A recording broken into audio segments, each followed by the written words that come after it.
I like my food too much. Mindsets to challenge.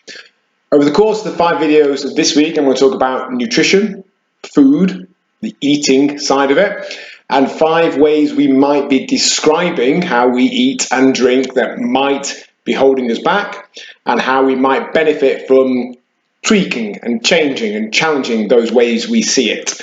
Because ultimately what we want is not for this to be that constant slog, not for this to be that hard work that it perhaps has been in the past.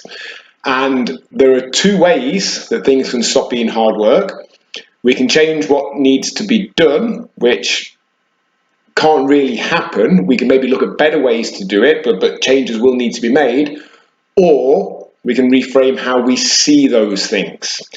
And today I'm going to talk about a mindset, a way of describing a situation that people often use when they're struggling to eat in a way that will enable them to lose weight or improve some other aspect of health and fitness. And that is, I like my food too much. Which I get, because I like my food. In fact, I don't know if I've ever met anyone that doesn't like their food.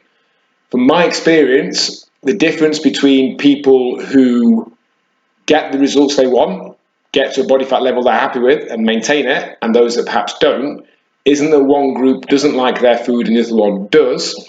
It's that the other group have chosen to reframe how they see that. If we're thinking, I like my food, could we perhaps reframe that to something that would make us question those decisions a little bit more? Because saying I like my food puts us in a position of disempowerment. It makes it sound like we're an unfortunate victim of our circumstances. For whatever reason, we're just someone who likes our food and we're stuck with that. Could we reframe that to, I like overeating? Because that has a very different connotation to it, which might help us question some of those decisions.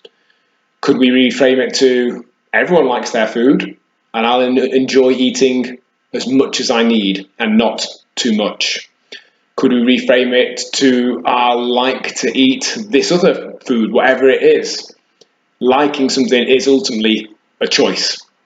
So if you're saying, I like my food too much, how can you reframe that? As always, not something that isn't true, but something that you do believe at least sufficiently, that at least shows evidence of starting to become true, that will perhaps, hopefully, help you question some of those decisions.